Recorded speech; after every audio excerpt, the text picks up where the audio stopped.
ഹൃദയത്തിൻ്റെ പ്രവർത്തനം കുറച്ച് കുറയുന്ന സമയത്ത് നമ്മുടെ ശരീരത്തിൽ കാണിച്ചു തരുന്ന ലക്ഷണങ്ങൾ എന്തൊക്കെയാണ്, അതായത് മുൻകൂട്ടി കാണിച്ചു തരുന്നത്.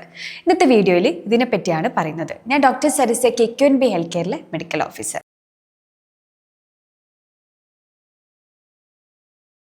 അപ്പോൾ എന്ന് വെച്ച് കഴിഞ്ഞാൽ നമുക്ക് നമ്മുടെ ശരീരത്തിൽ ഓരോരോ ലക്ഷണങ്ങൾ കാണിച്ചു തരും. പക്ഷെ ആദ്യം എന്ന് വെച്ചാൽ നമ്മളത് മൈൻഡാക്കൂല, ശരിയായിക്കോളും എന്നൊരു ഫീൽ ആയിരിക്കും ഉണ്ടാവുക. വീണ്ടും വീണ്ടും ഓരോ ലക്ഷണങ്ങൾ കാണിച്ചു തരുന്ന സമയത്ത് നമ്മൾ മൈൻഡാക്കുകയില്ല.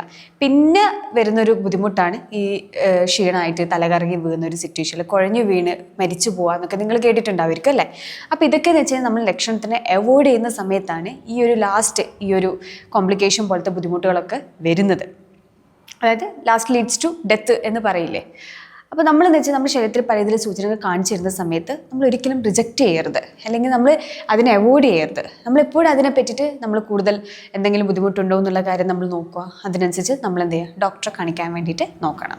അപ്പോൾ ഇന്നത്തെ വീഡിയോ നമുക്ക് നോക്കാം എന്തൊക്കെയാണ് എന്നുള്ള കാര്യം. ഒന്നെന്ന് വെച്ച് കഴിഞ്ഞാൽ ഷോർട്ട്നെസ് ഓഫ് ബ്രെത്ത്. അതായത് ഒരു അല്പം നേരം നടക്കുന്ന സമയത്തൊക്കെ ചില ആൾക്കാർ പറയും ഭയങ്കര കിതക്കുന്നു, അല്ലെങ്കിൽ നോർമലായിട്ടുള്ള ഒരു കാര്യമാണ് സ്റ്റെയർ കേസ് കയറുന്ന സമയത്ത് അല്ലെങ്കിൽ ഇറങ്ങുന്ന സമയത്തൊക്കെ. പക്ഷെ ഒരു 2 അടിയൊക്കെ നടക്കുന്ന സമയത്തൊക്കെ ശ്വാസം കിട്ടാത്തൊരവസ്ഥ, അതായത് തീരെ ആവുന്നില്ല, പൾപ്പിറ്റേഷൻ കൂടുക, ഹാർട്ട് ബീറ്റ് കൂടുക. അതെന്തുകൊണ്ടാണെന്ന് വെച്ച് കഴിഞ്ഞാൽ ഹാർട്ടിൽ ശരിക്കും ബ്ലഡ് കറക്റ്റായിട്ട് പമ്പ് ചെയ്യാത്തത് കൊണ്ടാണ് ഈ ഒരു ബുദ്ധിമുട്ട് വരുന്നത്. അപ്പോൾ ഇങ്ങനൊരു ബുദ്ധിമുട്ട് വരുന്ന സമയത്ത് ഡേ ടു ഡേ ആക്ടിവിറ്റീസ് ഒന്നും കറക്റ്റ് ചെയ്യാൻ പറ്റാത്തൊരവസ്ഥ, അതായത് ശ്വാസം കിട്ടാത്തൊരവസ്ഥ, ഹാർട്ട് ബീറ്റ് ഇങ്ങനെ കൂടുക. അപ്പോൾ ഇങ്ങനത്തെ എന്തെങ്കിലും ബുദ്ധിമുട്ടുണ്ടെങ്കിൽ തീർച്ചയായും നിങ്ങൾ ഡോക്ടറെ കാണിക്കാൻ വേണ്ടിയിട്ട് ശ്രദ്ധിക്കുക. ഇപ്പോൾ രണ്ടാമത്തതാണ് ശ്വാസം എടുക്കാൻ പറ്റാത്ത ഒരവസ്ഥ. അതായത് ഒരു ക്ലോസ്ഡ് ആയിട്ടുള്ളൊരു സ്പേസിലൊക്കെ പോകുന്ന സമയത്ത് നമുക്ക് ശ്വാസം കിട്ടില്ല. അപ്പോൾ അതിനായിട്ട് നമ്മൾ എന്തെങ്കിലും ഓപ്പൺ എയറിൽ പോകുന്ന സമയത്തൊക്കെ ഓക്കെ എന്നുള്ള ഒരു ഫീല് നമുക്ക് വരും. അപ്പം അതെന്തുകൊണ്ടാണ് ഇത് വരുന്നതെന്ന് വെച്ച് കഴിഞ്ഞാൽ ഹാർട്ടിൻ്റെ മസിൽസ് കറക്റ്റായിട്ട് ഫങ്ഷനിങ് ചെയ്യാത്തൊരവസ്ഥയിൽ ഫ്ലൂയിഡ് കൂടാൻ വേണ്ടിയിട്ട് സാധ്യതയുണ്ട്. അപ്പം അങ്ങനെ ചെയ്യുന്ന സമയത്താണ് ഈ ഒരു ബുദ്ധിമുട്ട് വരുന്നത്. പിന്നെന്ന് വെച്ചാൽ COPD അതുപോലെ തന്നെ അസ്തമാറ്റിക് ആയിട്ടുള്ള ആൾക്കാർക്കും ഈ ഒരു ബുദ്ധിമുട്ട് വരാൻ സാധ്യതയുണ്ട്. അപ്പോൾ അവർക്ക് എപ്പോഴും ഒരു ഓപ്പൺ സ്പേസ് പോയി കഴിഞ്ഞാൽ മാത്രമേ ഒരു സമാധാനം ഉണ്ടാവും. ക്ലോസ്ഡ് ആയിട്ടുള്ള സ്പേസിലൊക്കെ പോകുന്ന സമയത്ത് ശ്വാസം കിട്ടൂല.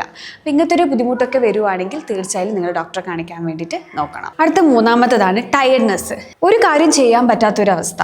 അപ്പോൾ ആ സമയത്ത് നമ്മൾ ഇരിക്കാനോ നിൽക്കാനോ ഒന്ന് കിടക്കാനോ തോന്നും. അപ്പോൾ എന്താ റീസൺ നോക്കുന്ന സമയത്ത് ഒന്നുമില്ല, പനിയുണ്ടോ അല്ലെങ്കിൽ വേറെ എന്തെങ്കിലും അസുഖങ്ങളുണ്ടോ, അങ്ങനെ ഒന്നുമില്ല താനും.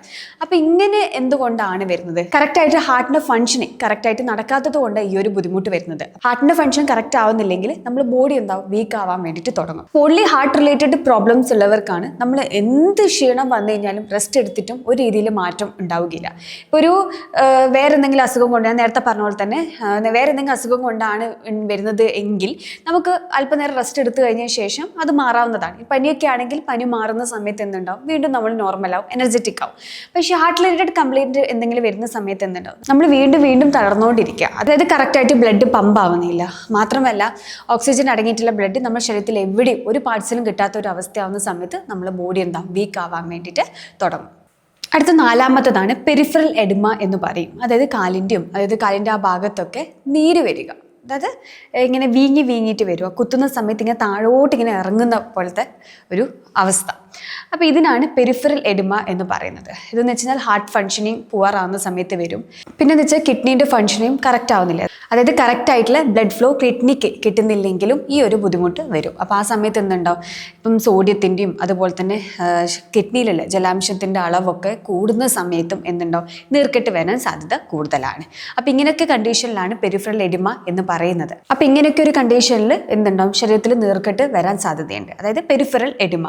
ഹാർട്ട് റിലേറ്റഡ് ആയിട്ടുള്ള 70% വ്യക്തികൾക്ക് ഈ ഒരു ബുദ്ധിമുട്ട് കണ്ടതായിട്ടും റിപ്പോർട്ട് ചെയ്തിട്ടുണ്ട്. അപ്പോൾ ഞാൻ നേരത്തെ പറഞ്ഞ പോലെ തന്നെ സോഡിയം വാട്ടറൊക്കെ കൂടുന്ന സമയത്ത് എന്തുണ്ടാകും, ശരീരത്തിൽ പല സ്ഥലത്തൊക്കെ നീർക്കെട്ട് കണ്ടതായിട്ട് നമുക്ക് കാണാം.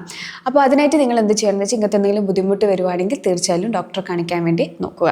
നെക്സ്റ്റ് കാണുന്നൊരു സിംറ്റമാണ് വെയിറ്റ് ഗെയിൻ. അതായത് പെട്ടെന്നായിട്ട് ശരീരഭാരം കൂടുക.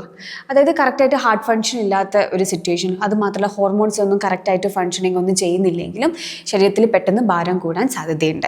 നെക്സ്റ്റ് ആണ് ഫ്രീക്വൻ്റ് ആയിട്ടുള്ള യൂറിനേഷൻ, അതും രാത്രിയിൽ. അപ്പോൾ മോർണിംഗ് ഒന്നും അത്ര വലിയ പ്രശ്നം ഉണ്ടാവില്ല. രാത്രി സമയത്ത് എന്ന് വെച്ച് കഴിഞ്ഞാൽ നമ്മൾ വിചാരിക്കാത്ത രീതിയിൽ ഒരു 4-5 പ്രാവശ്യമൊക്കെ പോവുക. അപ്പോൾ ഹാർട്ട് റിലേറ്റഡ് ആയിട്ടുള്ള പേഷ്യൻസിനാണ് ഏറ്റവും കൂടുതൽ ഈ ഒരു രാത്രി സമയത്തൊക്കെ മൂത്രം ഇടയ്ക്കിടയ്ക്ക് ഇങ്ങനെ പോകുന്നൊരു അവസ്ഥ വരുന്നത്. അതെന്തുകൊണ്ടാന്ന് വെച്ച് കഴിഞ്ഞാൽ ഹാർട്ട് കംപ്ലയിൻറ്റ്സ് വരുന്ന സമയത്ത് എന്തുണ്ടാവും, കറക്റ്റ് നമ്മുടെ ശരീരത്തിലെ ജലാംശത്തിൻ്റെ അളവും കൂടാൻ വേണ്ടിയിട്ട് സാധ്യതയുണ്ട്. അപ്പോൾ എന്നതാണ് ഈ പറയുന്ന നൊക്ടോറിയ, അതായത് ഈ രാത്രി സമയത്തൊക്കെ കൂടുതലായിട്ട് മൂത്രം ഒഴിക്കുന്നൊരു അവസ്ഥയൊക്കെ വരുന്നത്. അടുത്തും ശരീരം കാണിക്കുന്ന ഒരു സൂചനമാണ് പാൽപിറ്റേഷൻ, അതായത് ഹൃദയമിടിപ്പ് കൂടുക. അപ്പോൾ ഇതെപ്പോഴാണ് ഈ ഹൃദയമിടിപ്പ് കൂടുന്നത്? നമ്മുടെ ഹാർട്ട് വീക്ക് ആവുന്ന സമയത്ത് എന്തുണ്ടാവും, ഓക്സിജൻ്റെ അളവും കുറയാൻ വേണ്ടിയിട്ട് തുടങ്ങും. അപ്പോൾ ആ സമയത്ത് ബ്രെയിനിൽ നിന്നൊരു സിഗ്നൽ കൊടുക്കും. അപ്പോൾ അങ്ങനെ ആവുന്ന സമയത്ത് വീണ്ടും ഓക്സിജൻ ഉൽപ്പാദിക്കാൻ വേണ്ടിയിട്ടുള്ള ശ്രമമായിരിക്കും. അപ്പോൾ അതിനായിട്ട് ഹാർട്ട് വീണ്ടും കൂടുതലായിട്ട് ഫങ്ഷൻ ചെയ്യാൻ വേണ്ടി തുടങ്ങും, ഓക്സിജൻ കിട്ടാൻ വേണ്ടിയിട്ട്. അപ്പോൾ അങ്ങനെ ചെയ്യുന്ന സമയത്താണ് പാൽപിറ്റേഷൻ കൂടുന്നത്. അപ്പോൾ ഇങ്ങനത്തെ എന്തെങ്കിലും ബുദ്ധിമുട്ട് വരുവാണെങ്കിൽ നിങ്ങൾ എന്തായാലും തീർച്ചയായും കാണിക്കണം. അതുപോലെ തന്നെ വേറൊരു സിംറ്റംസ് ആണ് ഗ്യാസ്ട്രൈറ്റീസ്. അപ്പോൾ അതിനായിട്ട് നിങ്ങൾ എത്ര മെഡിസിൻസ് എടുത്തിട്ടും ഒരു രീതിയിൽ റിസൾട്ടും കാണുന്നുണ്ടാവില്ല. അതിനായിട്ട് പല രീതിയിലെ കാര്യങ്ങൾ നിങ്ങൾ ചെയ്യും, ഭക്ഷണ കാര്യത്തിലൊരു നിയന്ത്രണം വയ്ക്കും, കറക്റ്റായിട്ട് മെഡിക്കേഷൻസ് എടുക്കും, എന്നിട്ടും ഇങ്ങനെ ഗ്യാസ് ഇങ്ങനെ വന്നുകൊണ്ടിരിക്കുക, വയറിങ്ങനെ വീർത്ത പോലെ, ഇടയ്ക്കിടയ്ക്ക് ബേപ്പിംഗ് വരിക, തികട്ടി വരുന്ന പോലത്തെ ഒക്കെ അവസ്ഥ, പിന്നെ എവിടെയും പുറത്ത് പോകാൻ പറ്റാത്ത ഒരു സിറ്റുവേഷൻ, അതായത് വയറിങ്ങനെ വീർത്ത് വരിക. അപ്പോൾ ഇങ്ങനത്തെയൊക്കെ ബുദ്ധിമുട്ട് കാണുകയാണെങ്കിൽ തീർച്ചയായും നിങ്ങൾ ഡോക്ടറെ കാണിക്കണം. അത് മാത്രമല്ല പിന്നെയുള്ളൊരു ഇമ്പോർട്ടൻ്റ് ആയിട്ടുള്ള സിംറ്റം എന്നാണ് ഡ്രൈ കഫ്. ഡ്രൈ കഫ് എന്ന് പറഞ്ഞാൽ പ്രത്യേകിച്ച് ഈ രാത്രി സമയത്തൊക്കെ ഇങ്ങനെ ഭയങ്കരമായിട്ട് കഫ് ഇല്ലാത്ത രീതിയിൽ ഡ്രൈനെസ് ആയിട്ട് ഇങ്ങനെ ചുമച്ചുകൊണ്ടേ ഇരിക്കുക. അപ്പോൾ അങ്ങനെ ഒരു ബുദ്ധിമുട്ടുണ്ടെങ്കിലും നിങ്ങൾ തീർച്ചയായിട്ടും ഡോക്ടറെ കാണിക്കണം. അപ്പോൾ ഞാനിപ്പോൾ നിങ്ങൾക്ക് പറഞ്ഞു എന്തൊക്കെ സൂചനകളാണ് നമ്മുടെ ശരീരത്തിൽ വരുന്നത്. അപ്പോൾ ഈ പറഞ്ഞ സൂചനകളൊക്കെ നിങ്ങൾ റിജക്റ്റ് ചെയ്യുക, അല്ലെങ്കിൽ നെവർ മൈൻഡാക്കി വിടുകയാണെങ്കിൽ പല രീതിയിൽ കോംപ്ലിക്കേഷൻ വരാൻ സാധ്യതയുണ്ട്. അപ്പോൾ ഇങ്ങനത്തെ എന്തെങ്കിലും ബുദ്ധിമുട്ടുണ്ടെങ്കിൽ തീർച്ചയായും നിങ്ങൾ ഡോക്ടറെ കാണിക്കാൻ വേണ്ടിയിട്ട് നോക്കുക.